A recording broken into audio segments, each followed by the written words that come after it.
Well, Joe, Hayden, Grid Beyond. Okay, perfect. Um, these are actually probably better intros than I did in the past. We just don't tell you we're recording. We just roll Right, into we're it. just talking. Okay, perfect. Well, yeah, tell us about Grid Beyond.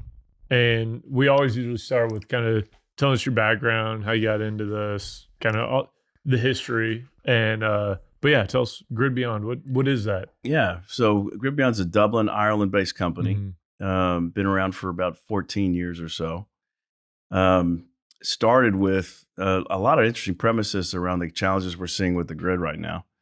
And the first one, if you look at a grid characteristic from the electricity side, is island power. Mm. It's it's like threading the needle. What is island power? You're on an island. You cannot count on anybody else for your power. Mm. You got to build it to a reliability factor that allows your commercial industrial community to compete on a world stage. If you overbuild it, it's too expensive for that community to compete on the world stage. If you underbuild it and it's unreliable, that's also bad. Mm-hmm. So the characteristics of island power are very tight between the generator community and the user community. Mm. And just as an example, the highest price power in North America is Hawaii for that same reason. ERCOT's different. I mean, ERCOT is surrounded by our ego. I'm a native Texan. I can say that, not surrounded by water. But we operate it that way. We want a firewall against bad decisions being made by other grid operators around the country. And so so Grid Beyond's got a lot of experience around very tight integration between the user community and the generator community, and then an overextension of rapid deployment towards renewables with maybe not thinking through thoroughly the impacts of disruption and the fact that sun and wind can get interrupted. They just had December before last, the wind just died out and prices skyrocketed. But Grid Beyond's been operating in that environment for a long time. And we were seeing these same characteristics developing in North America. Came over about 4 years ago, right before COVID. Had to wait about 18 months to see that come through. That was a great time to keep customers, a terrible time to go find new ones. And so 2 years ago, that's when I joined Grid Beyond as part of their North America expansion. I was with CPower for 5 years. Okay. Running ERCOT for them.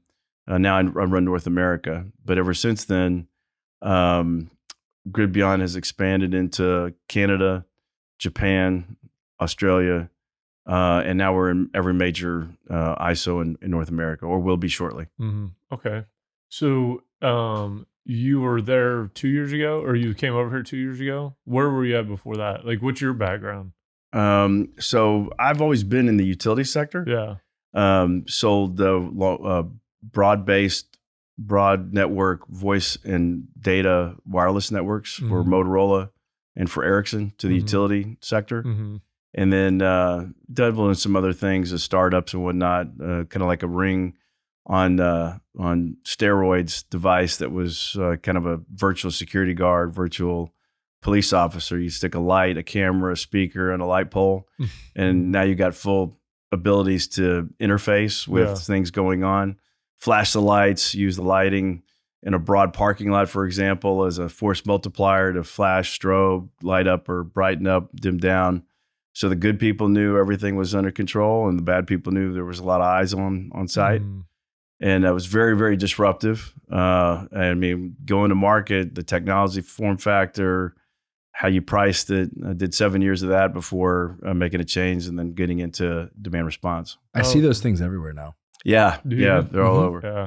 Yeah. We put it into a light fixture, and so the form factor was very camouflage, for lack of a better term. But a camera inside, 360-degree view, be able to act to certain things, keep people out, make sure people that you want to know are there, let them know you're there for for vendors, partners, cell sites, those kind of things. But it was a fun startup. I enjoyed it. So I don't know. This may not have anything to do with it. Probably doesn't, but the whole outage today. Did you see that? AT&T? Yeah. What's going on? What was the deal a solar there? flare. So I heard that, but it doesn't make any sense to me. Yeah. This is the time for the tinfoil hat, probably. Okay. Yes. So Sarah and my son are both AT&T. I am too. And they got iPhones, I had to go Samsung. Unfortunately, sorry, Samsung. Last year, I'm sure they don't listen, but last year I did, and my phone worked the whole time. Theirs did not. So how could it be a solar flare? It only hits iPhones. Right. It doesn't make any sense. No, I think it makes was sense. network based. Yeah, it had to be. Mm-hmm. It had to target. Like, I would love to know if there was anybody but iPhone users like we're dealing with. I thought didn't it was notice an AT&T. outage, but it said that it affected AT&T, Verizon, and T-Mobile. I have Verizon. I have an iPhone. I didn't see an outage. So once. I have AT&T, but I have a Samsung.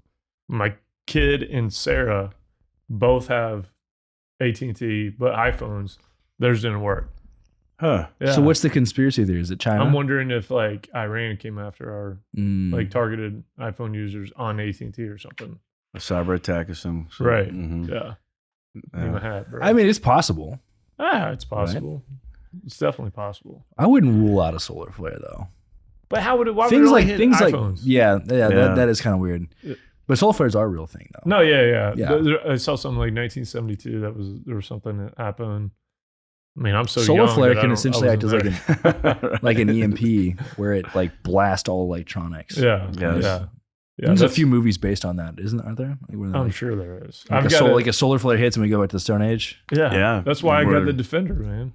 So I could like roll around. It won't get impacted by EMP. The Defender right now is not living through good I know, times. man. I don't know if it's going to live through bad times. This clutch, man. This is not a clutch war. is This is not a killing me, wartime dude. vehicle right now. It's No. not defending anything. I got a '94 Land Rover Defender. It's beautiful. Uh-huh. But it is a huge. It's a pain in the ass. 1994. It's a '94 Defender. So yeah, I got it. It's in the shop now for a clutch issue. But Would have never thought you would have said that it's in the shop. yeah, a shocker. Huh? Yeah. This time, this will be the last thing I got to fix. There you go. After this, it's Yeah. going to be good. Right. After this is the last thing. We're all good. So I hope. But so Grid Beyond, what kind of involvement have you guys had? I mean, say your time there has been kind of the prime for Bitcoin mining in Texas, or I guess just after the prime. But Yeah. have you seen that Bitcoin mining grow within Grid Beyond, or your guys' impact? I think it's been an intersection of a lot of things. What Bitcoin mining looks for, and what Grid Beyond's been doing. So what I didn't elaborate on was we've been in demand response, which is that premise. And the analogy I use is the grid is like a room in a ship, and the ceiling is rock solid generation 5-10 years ago. It was coal, it was oil, it was gas. It was very reliable. It didn't adjust based on weather patterns, so it never moved. Right. But water rising up and down in that room, right? That's demand. That's demand for power every single day. And during extreme weather conditions, that water can rise real high, and then it drops off in the evenings, and then you got huge amount of headroom. So demand response is a global, program, and ERCOT does it. And 5 years ago, they only had essentially 2 programs that they were available. And the premise is for somebody using power to, in the bigger picture, be available if needed somewhere, someday in the future. ERCOT needs to call and says, you know what, that water's rising so high in the room that we need headroom. And so we need you to pause your business for a little while.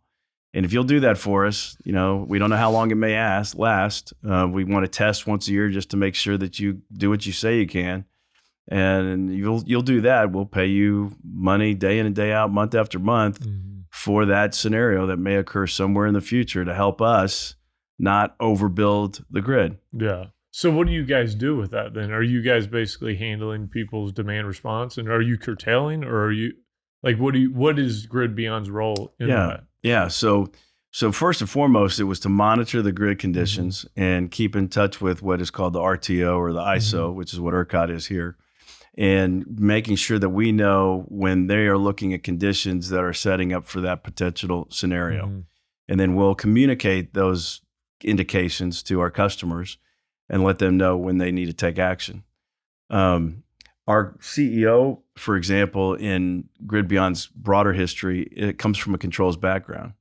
And so control elements to this come into play, especially as you see the grid's conditions around when the ceiling's starting to fall because we've got more wind and solar now.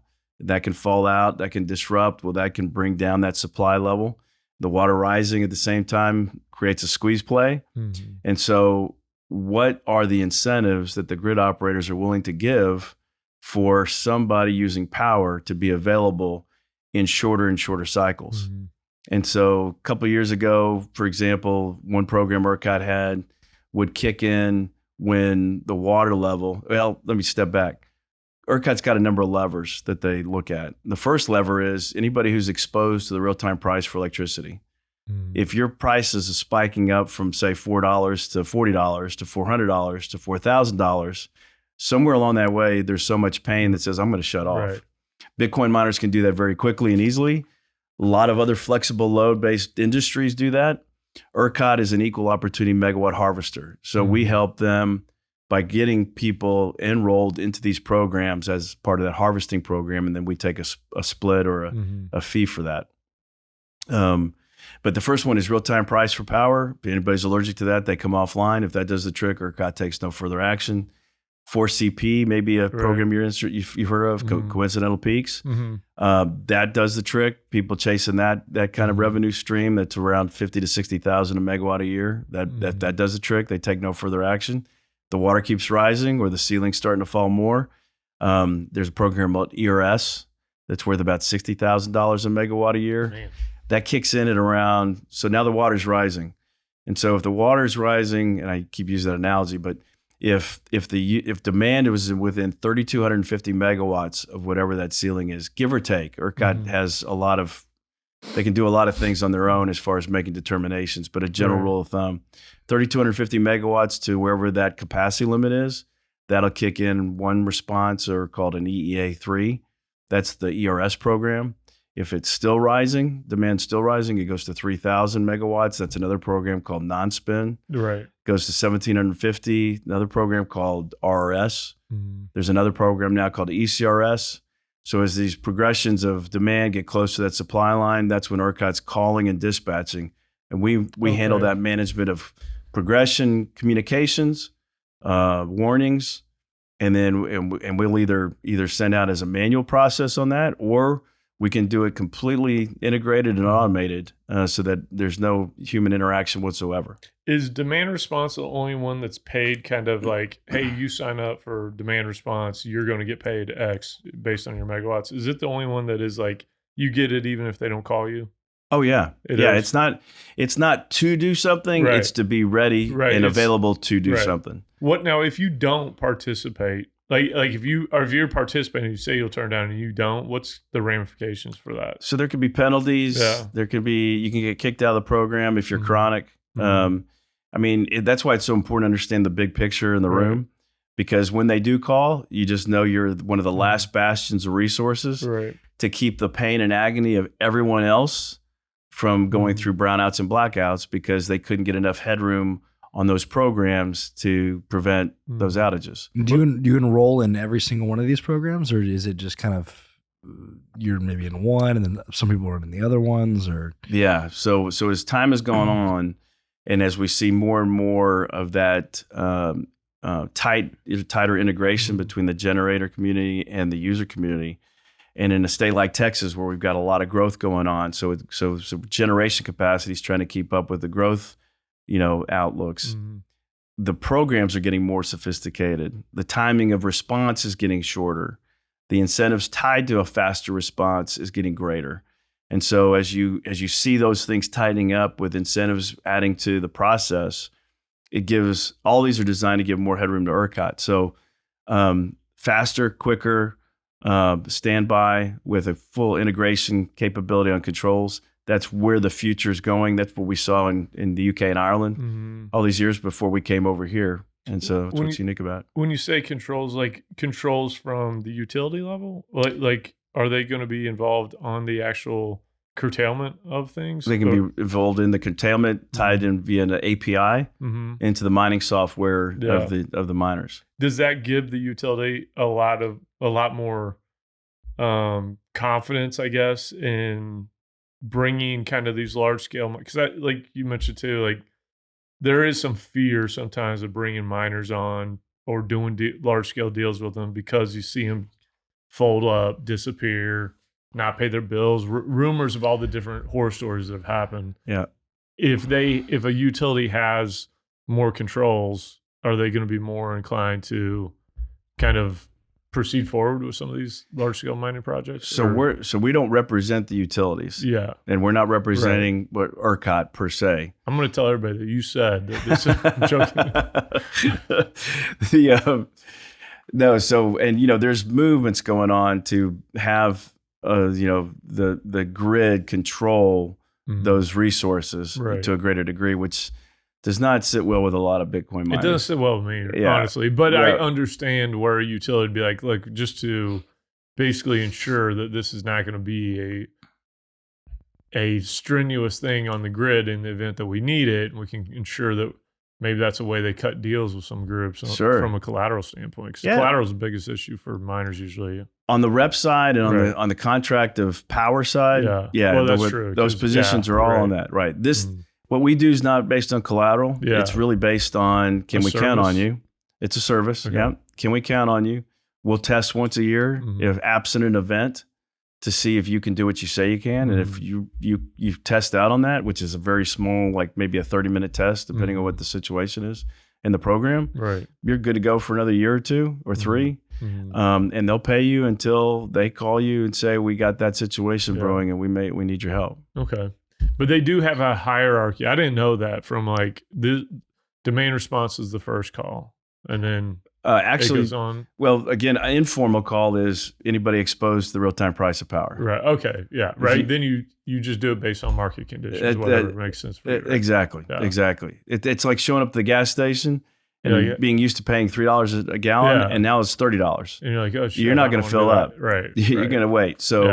So if you're exposed to that, you're coming offline and you're going to let that pass and wait it out. And which doesn't cost any money. It's like, okay, you're just letting the market take care of itself. Exactly. Right. Yeah. But when they start calling, it'll go, does it go demand response first and then the next level? Yeah. ERCOT has these I guess their dispatch terminologies, EA1, EA2, and EA3.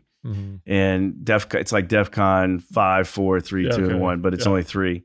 But they have multiple programs in what's called the ancillary services programs that are tied to that, and a seasonal program called ERS. Yeah. And to get back to your question, so we can look at those programs, and when we say enroll a client into these demand response programs, or with ERCOT or anywhere that we're operating in, which is all the major RTOs, we'll put them all in at the same, kind of not at the same time. We'll put them all in as say kind of a check mark. And then we'll look at where are the monetary values greatest gains for the customer, for the end user, in putting them in those programs. And we can figure out what best combination of those programs can work in getting even a greater monetary value for the load. Is there a difference? And I'm sorry, Jake, I'm hogging questions here, dude, but I'm curious because I'm working on something too that this is all applied to. So I see those hamster wheel turning. So from, we got the different load zones and all that throughout ERCOT. Are you seeing, is there a benefit in being, obviously I know West is where everybody went early on. Yep. I'm seeing and hearing more shift now just to South, and it might be just due to opportunity, right? But is there an issue with, there's multiple layers here, I guess, ancillaries getting kind of diluted or oversold, or is there a limit of some sort, depending on what kind of zone you go to? And is there a benefit in being in one versus another right now based on the market? Yeah, there's some congestion issues that certainly West is dealing with that no other nodes or zones are dealing with in ERCOT. And does that make it more beneficial for miners then over one of the other ones? To being out of that area? Right. It would. Right. Yeah, you have higher price spikes and higher volatility. In the other ones? No, in West. In West, okay. Yeah. Some of them like the volatility, right? That allows you opportunities to sell back if you got a block. It would, yeah. But, okay. So from your experience right now, like, are you seeing more activity in one zone versus another, like new customers coming in? to one of the other zones? I mean, I'd say mainly in the west and south, because I think the congestion issues will eventually, get addressed. It's going to take some time, but I mean, for shorter term, probably south is probably getting more activity around it than the west is. Is that going to result in any? I mean, like the west is basically that's where everybody went early on. Did you start seeing the demand response, I guess, payments or value get diminished because you had a lot more miners coming out to that area? No. So demand response does not typically get influenced by what zone you're in. Oh, it doesn't. Okay. So ERCOT is an equal opportunity harvester, as I mentioned. And so what that means is that they're not picking winners and losers. They're essentially diluting what value they will pay across the whole thing. Okay. It's called proration. So, if we got $3 on the table, we're each going to get $1. If we have 6 people in the room, then everyone's going to get 50 cents. And so that's what's happening in the value of the megawatt of these programs is that they start to dilute or get oversubscribed. Okay. And so the values come down. And so, for example, RS at some point in time in history has been worth $150,000+ a megawatt. Currently, it's probably sitting at just over 100. Man, maybe even a little less depending on what seasons we're in. What time frame was that where it got reduced from 150 to around 100?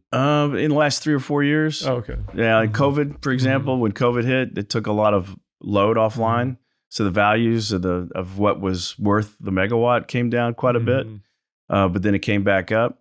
Yeah. But there was only one ancillary service program essentially, and now there's 3. Okay. And so ECRS currently is one of the greatest value, maybe close to a little under $300,000 a megawatt a year. And so these programs are with a different set of dynamics on each, can fit into whatever the comfort level and appetite is of the miner to decide what's your best place to go.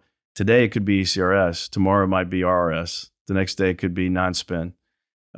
When we enroll clients, we put them in a check mark on all of them, and then we work with them saying where your best opportunity for having that load available is best for you longer term. If I understand this correctly, here's an analogy that I'm going to use, and correct me if I'm wrong. But you guys act. So I pay this group called Energy Ogre to manage my personal utility bill, and so they take care of everything for me, and they're constantly looking at different electricity rates and different providers to give me the best possible deal. And I'd pay them a flat $10 a month subscription. I don't worry about shit. My energy provider has changed like 5 times in the last year. Really? Yeah. And my bills have been really, really low. Payments are automatically taken care of. So it seems like you guys are doing that on a much larger scale with demand response and the miners. Essentially, but you guys are taking a cut instead of like $10, right? Yeah. You're managing that relationship. Yeah. I think what your ogre's doing is he's looking at 20 different suppliers of electricity. Yeah. And he's seeing what new programs they're coming into. I mean, it'd almost be like, I think, paying somebody to watch credit card deals juggle you in and out of credit card deals because this sign up fee with this kind of points to do so and this APR. So that's what they're doing. We're not doing it from a standpoint of multiple vendors. It's all through ERCOT. Yeah. And all through their programs. But I'm saying in the aspect of you're managing that relationship and making it easier because you guys are in the know with everything that's changing with these various programs, pulling you in one program, pulling you out of program, essentially optimizing that relationship. Yeah, exactly. Yeah, because today one program could be worth more money and tomorrow conditions change and another program could be better. They may change the commodity contract scenario because they feel like they could do better there. Maybe that makes more sense to put them into a lower paying program, but it gives them more leeway as to when they would have to dispatch with a little more latitude of how often they're available. So 5% of the time they may want to be out of the market. That's a good 5% that's good for, say, missing out on the top 5% of the prices that occur when spikes occur, or it's a better position on block and index to have a commodity contract in place and not be overly committed to ERCOT's requirements for a certain program. So we just look and blend all those different aspects together to say what's our best position here for the next 2, 3, 4 months. Are you guys like working with the miners on trying to acquire the power, or is it one where they get their power contract and then they call you guys about trying to maximize their demand response or ancillary revenues? Yeah, they work that separately. We don't do anything on the supply side. So you're not a broker or anything like that? Not a broker, right. but we work with a lot of commodity players. I mean, we've worked with Pump Jack Power quite a bit in this space. We like working with those guys. My boys. Shout out. Yeah, we get Ryan tomorrow. Yeah. Nice. So yeah, that crypto power, I guess those guys are. Yeah. I got to tell him I'm going to talk to him. I'm a Bitcoin guy. I don't like the word crypto in there. That's just Bitcoin power. Yeah. Bitcoin power. But yeah. There you go. Sorry. That's all right. We bleep the word crypto every time it comes on. Yeah. Okay. Yeah, he'll have a beep on there, but it's good. We love you, Ryan. It's so good. It's so good. But so, okay, well, I've got obviously some clients that I work with that I do get a lot of questions. That's why I was asking about things getting oversubscribed from in the ancillary market. You mentioned the one dropping from like 150 to 100. If the kind of pace of activity kept up in Texas, is there some real threat of those values getting further diminished? Or are we kind of at a point where, things will kind of hold steady from a value perspective on these different programs? Yeah, sure. Well, I'll say this, Zone J in Manhattan for the longest time was probably the greatest, highest valued megawatt, certainly in the US. There's another kind of similar program in Canada and Ontario called Global Adjustment. That also was worth quite a bit of money, probably in the $350,000, $400,000 range. But getting back to New York, if you're worried about values for megawatts and demand response, if that verdict with Trump that just went down holds true as to people wanting to do business in New York or avoiding it, you can see demand requirements going down with huge amount of capacity staying there because it's already been built out. Right. You could expect values to come way down. Really? There's no business, no industry. They don't want to go there. It's a harsh environment, right? Open power. Yeah. Right. Yeah. There's just the utilization going to be very low.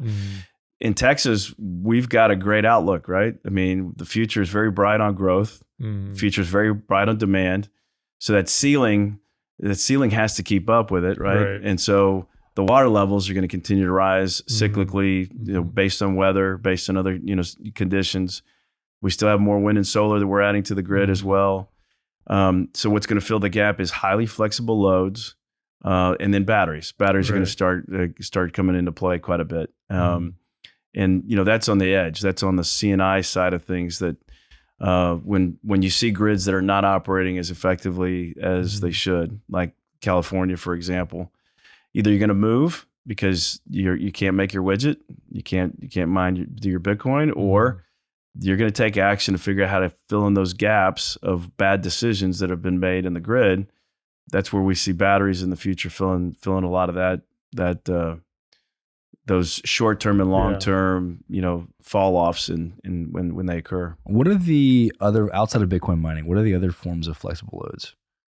Outside of Bitcoin mining? Yeah. I mean, there's some of those ancillary service programs we talked about, the oil and gas space, very responsive on a lot of those fronts. We enrolled a lot of oil and gas companies into it. Now, as a side note, getting back to Uri for a second and kind of giving you a broader perspective here on this, and then I'll get into more verticals that you're talking about. So that scenario that I was talking about in the water in the room. So when Uri hit, the ceiling was dropping. And the ceiling was dropping because the wind turbines 400 feet in the air got froze up. They couldn't rotate and spin.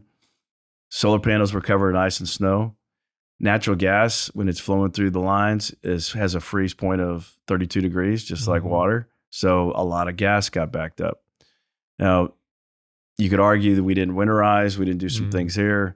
Energy Transfer Partners, they invested a lot in winterization and made an $800 million windfall for that week, essentially, because natural gas that normally sells at $250 a BTU was selling at $700 a BTU. So you could say that, well, look at them. They made all that money, right? Well, they invested. They took the risk. That could have been sunken costs. They would have never recovered, but we had a generational storm.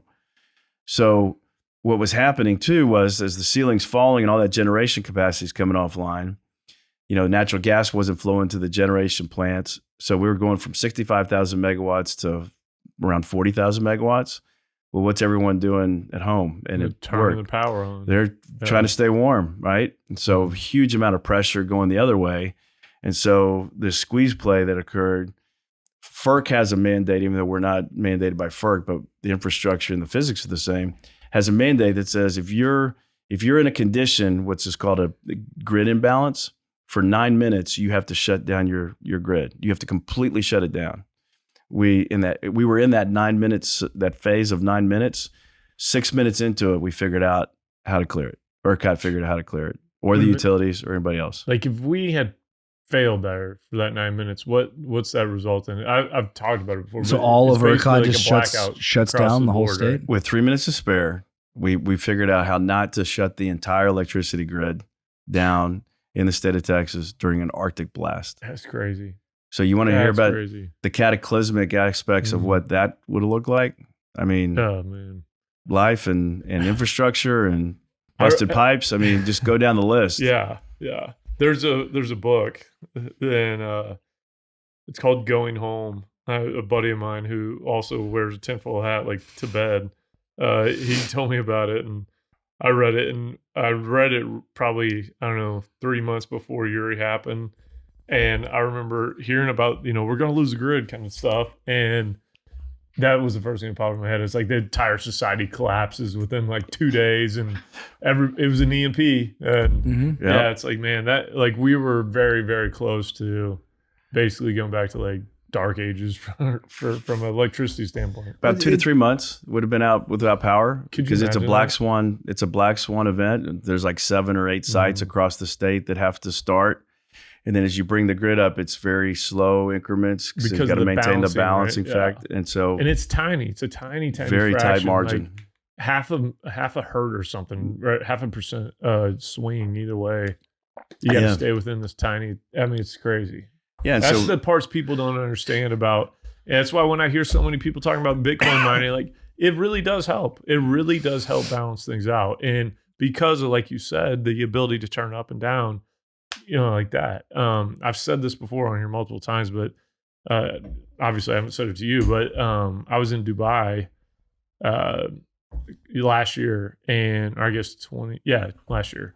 And I talked to a nuclear engineer who told me they would mine Bitcoin. They use it at a nuclear facility. And he said we would mine Bitcoin if Bitcoin was worth zero because of its ability to kind of curtail your load and bring it down in a safe and reliable, and it's the safest way to basically bring down or bring up a nuclear facility. And like that alone is like, that's a value to the mining space that people just don't get outside of, utility level folks or grid beyond type people and people that work in the energy space. So, I have a dumb question. Yeah. The turning on and turning off, like what is that? Like does ERCOT call a miner and say, hey, turn off? Or is there a notification? Or is it like, is there software? Is it automatic? Like what is that mechanism? Yeah, they send out the alerts for when these conditions are progressing into what's called the EA1, EA2. So they give you a little bit of a heads up, like, hey, this is kind of coming down the pipe. Be prepared for it. Yeah, depending on the program, you either have signal.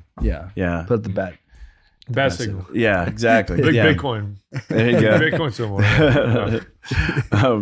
Depending on the program, you may have 10 minutes to drop to your voluntary level. So it's not like the whole thing. You can set your own voluntary levels of what you're willing to give in that flexibility to the grid. So there's one that's like you get 10 minutes. There's another one you have 30 minutes.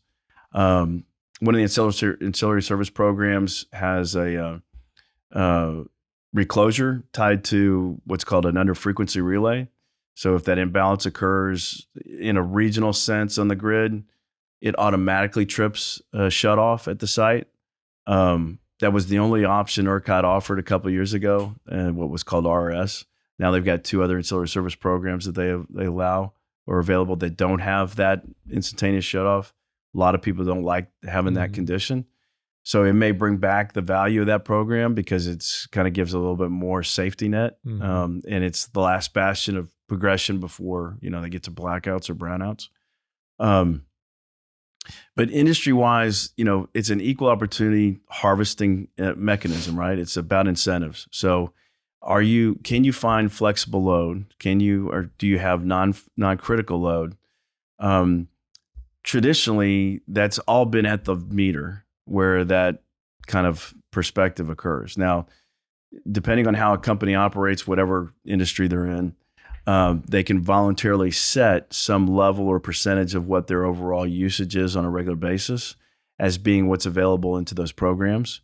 What Grid Beyond does, and I mentioned our controls background capabilities, is we'll sub-meter at the, behind the meter, we'll identify and isolate where there's areas of non-critical load, where there's areas of flexible load, because every increment of harvested availability of flexibility that can be put in these programs is monetary return into those operations. Yeah. But the oil and gas space has been very flexible historically on the upstream and the midstream as well, depending on the determination. Downstream, not so much. Cold storage facilities, really flexible in that front. HVAC systems with building automation systems in place, very flexible in that front. Do data centers have the same ability? Because they have to guarantee uptime essentially to their consumers. So are there any data centers looking into this? How does that work? What are the implications if they are shutting down? First kind of the way we look at that vertical is, are they their own data center? Yeah. Or are they a tenant-based data center? If they're their own data center, then they can pretty much address the implications of what it would mean to shut down. They know what their redundancies are. Mm-hmm. They're in full control on every level. And so you see a lot of some of the big banks and credit card companies that do that because they own and control their own data centers. For the tenant-based ones, if you've got some tenants that are 10, 29 reliability down to 3, 4, 9 reliability, depending on your tenant mix, you have a more open conversation about the implications of what this additional revenue stream can bring into a site that has backup power and can be available. They just want to be very, very careful when that UPS kicks in because of a switch over from, say, grid power to the generators, because that's bringing that power off the grid. Now they're going into island mode with their generators, but that's revenue that's available to them when ERCOT has these scenarios that occur. It just depends. Yeah, depends on their appetite. And batteries are going to be kicking in that area quite a bit as well. But you guys probably know better than most. Anyone who blends in data centers and crypto mining into the same kind of category, they're completely different animals. They're very different. Yeah. Over at Atacon Energy Solutions, my new place, that's like we build projects, infrastructure out for large scale flexible load projects, but also like AI type projects as well. But yeah, they're very different businesses of what I've learned already just from, the short period of time I've been over there. The footprints are very different, and the flexibility of the load is very different too, it seems like. So yeah, it'll be interesting. There are a lot of those groups, and it kind of ties to what I wanted to ask you now is like, from your guys' experience, and I don't know how much you can tell, but like you actually probably can, are most of the bigger miners now doing a combination of like they're allocating a certain portion of their fleet or megawatts under contract to demand response and retaining a portion of it and not contributing it to demand response? Or are they typically just saying, oh yeah, here's our whole load? And are you seeing, and I don't know this part, I don't know if you can tell, what percentage would you say are they buying a block of power versus like running index? Mm-hmm. Do you have any insight on that? Yeah. That you can share anyway? Yeah. I think as the value of Bitcoin goes up, there's this tendency to reevaluate the strategy, right? And I'll give you 2 really good examples. So a couple of Bitcoin miners that we have, initially when they signed up on their commodity contract, wanted to do what we call real-time price avoidance. So they've established a threshold that if prices get to this point, we want to shut down. That's not ERCOT. That's just exposure to commercial market decision. Right? It's it. they decided somewhere along the value chain of what Bitcoin got to that they don't want to be open to real-time price avoidance at all. Mhm. They don't think, even though sometimes very short spikes of power costs will go up, the duration of which that could happen is probably so small. I mean, because we're talking less than 5%, Right. maybe 2 or 3% from an SLA standpoint, Mm. that What's their SLA? service level agreement. Okay. All right. Depending if you've got Yeah. customers for your site or Mhm. or what you're meeting for your investors. Mhm. So they shut off that option and just want to be available full time for the ancillary services Mm. and cash in on that roughly $300,000 a year in ECRS Yeah. revenue per Okay. megawatt, Wow. right? Oof. Per megawatt. So then we got That's a another lot. one. Yeah. Yeah. For some of the big guys too, man. That's a ton. Yeah. Ton of money. Yeah. And it's liquidity. Right. ERCOT settles every 30 to 45 days. Mm. So you're in through that 300 megawatts or 150 megawatts.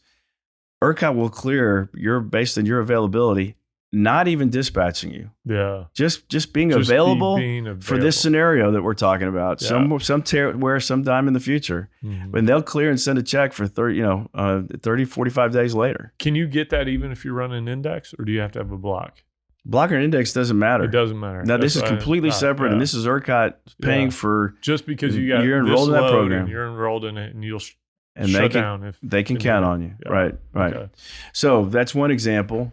Then we had another example where you see a lot of Bitcoin miners shopping with their suppliers. Mhm. I want an all-in price. Yeah. All right. Well, what's your willingness to come offline? What percentage of the time can you handle? Well, we want to stay up 95% of the time. We can handle a 5% off. Okay, 5% off the time. You can do that based on your all-in power. If we might be able to do that. It may take more than 5% offline to get there, but we'll manage that, and then we'll give you that price. Mm. Now the commodity or the supplier is playing the game of how to get there with not only the pricing mechanisms, but also with demand response being leveraged to its full extent. Mm. And so that gets a miner an all in, as long as they know that there could be times they're going to be cut off for power, because that's when prices are jacking up, and Right. we're getting you to that price you want, but Yeah. you may have to do some offloading on a real time price avoidance, Right. strategy to get there. Okay. Do you think, based on where we're at today, like assuming we had another Uri type event, like how much benefit has came from miners being on grid and the participation through demand response and all that, like from a stability standpoint? Is there, like, how do you think, how much more resilient are we now than we were then? Yeah. You're that industry is it's a contradiction to everyone else. Yeah. So if you kind of run through Uri, and if you see demand going in a certain way, there's a really good chance, and very strong parallel to that, pricing's going that way Right. for power. Okay. And so Yeah, I guess that makes sense. miners are completely allergic to higher prices. And in scenarios like that, prices go from $3 to $30, $300 to, and before Uri, or at Uri, the cap was $9,000 I remember a megawatt hour. It's now 4,500 or 5,000, I think. that. Yeah. So somewhere along that value curve, I don't know.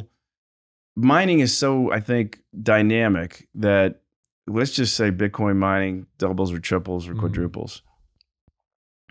Most likely those operations, and I don't mean to speak for them, but most likely, if they are to come offline temporarily to help a Uri, help the grid from a Uri, that power coming offline gives headroom between supply and demand, which is what ERCOT desperately needs during those moments, but has to plan accordingly way in advance.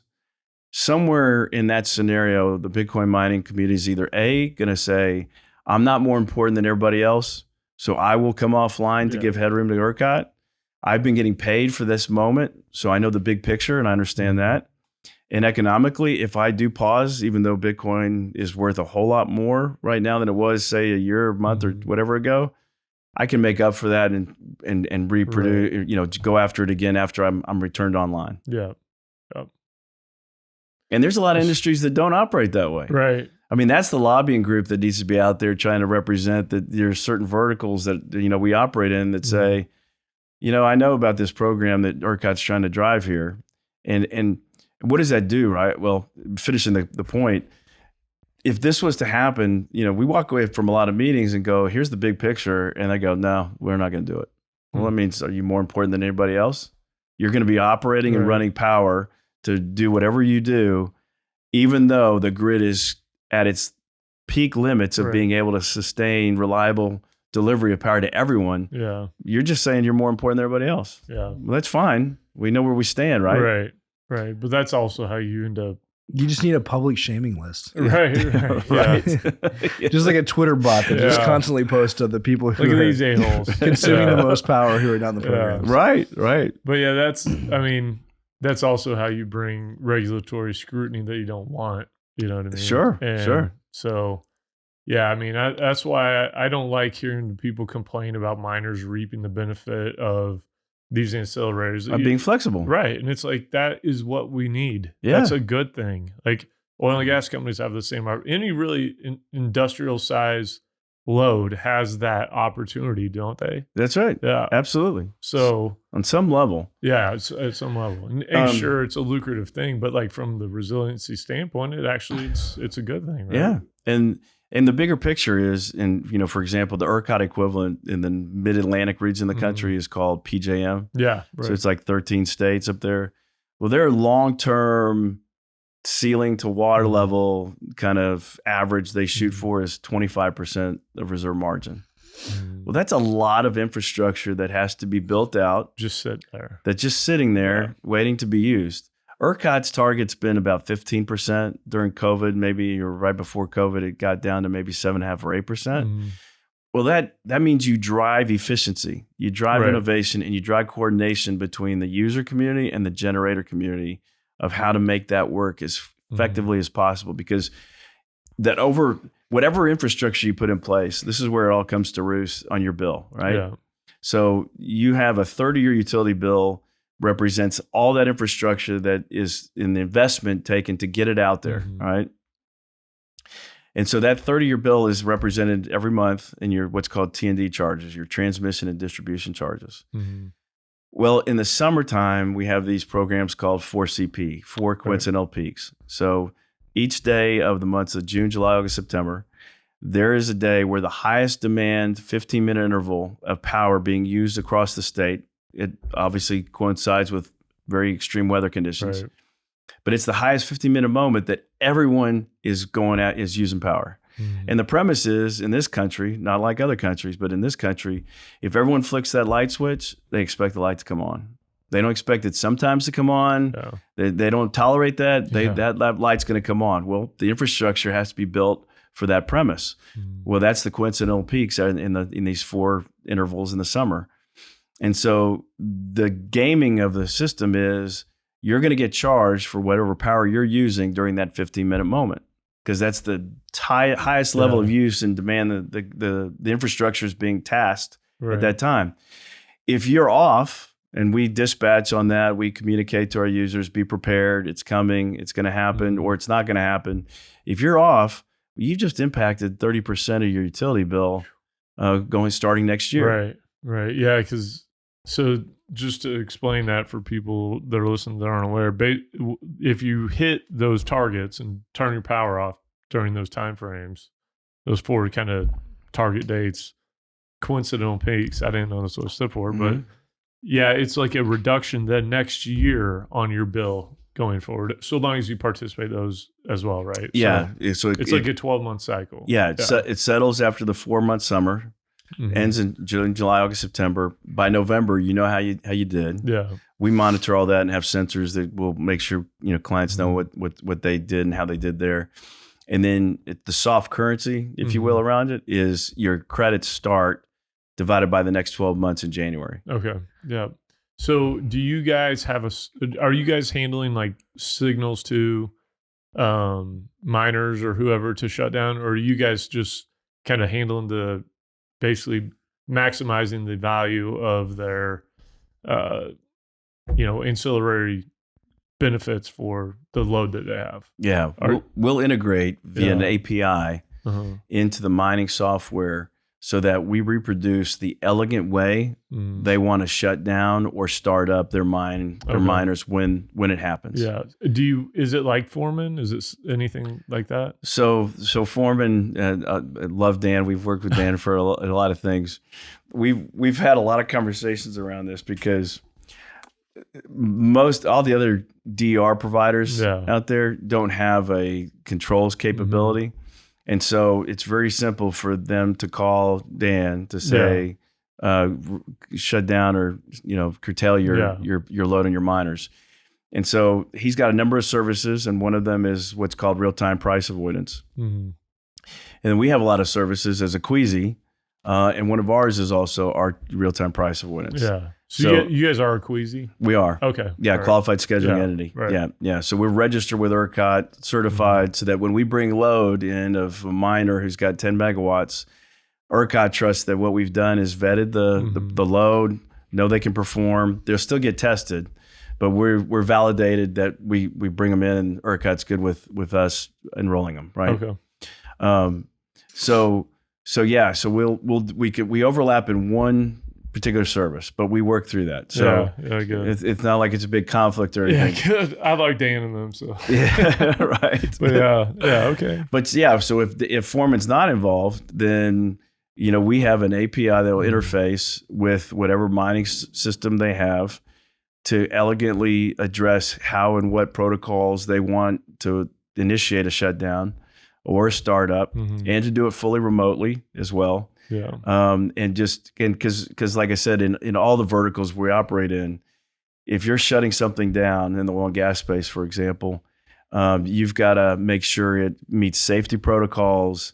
If it's in a manufacturing plant, it's got to be, what work in process material do I not want to lose?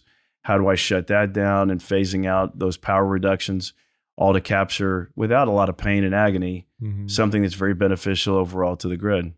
Nice. I forgot to touch on something you asked, I think, earlier, and that was the oil and gas side of things, right? So the ramifications to Uri was that the Railroad Commission jumped in and says, okay, we created this vortex where supposedly, and there's a lot of argument about whether or not this was the case, but we kind of created this vortex where companies that were producing natural gas and contributing gas to the supply chain were being shut down by demand response, thus cutting off gas going to generate electric generation plants to produce electricity to keep us from that scenario, right? So the Railroad Commission came back and said, okay, we're going to designate through some kind of a map that we have around Texas, and anyone who's contributing natural gas to the supply chain, that you're deemed critical and you cannot participate in demand response anymore. So midstream, upstream, downstream natural gas, those players involved are critical infrastructure, and so they had to step out of demand response. Oh, wow. Man, that's kind of interesting, because last year there was a bill where, and I don't want to say it was a lot of oil and gas companies kind of behind the sponsoring of it or pushing for it, where they basically were trying to eliminate a lot of the miners from participation in some of the ancillary programs. So that's kind of interesting. So you have ERCOT as one group, and then the Railroad Commission is another. Right. And they've gotten better at coordinating, but back then, after Uri, they really weren't.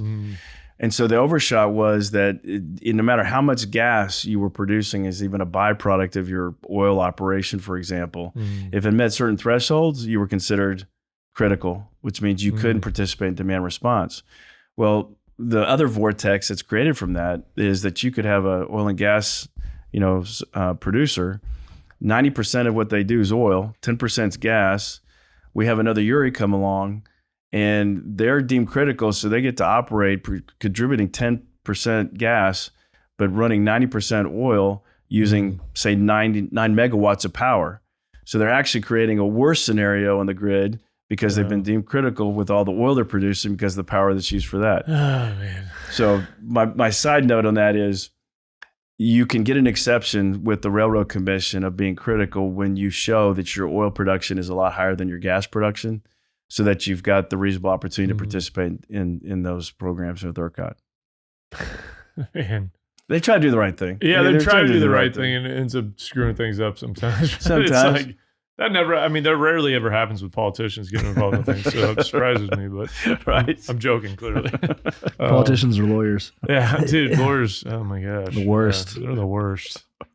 So mean. But, man, look, that was really informative for me. I think you educated the shit out of me. Yeah. And everybody else probably learned something as well. And honestly, it's one of the areas that I think most miners, well, outside of the big guys that, basically hire people to come in and run that division or handle that for them.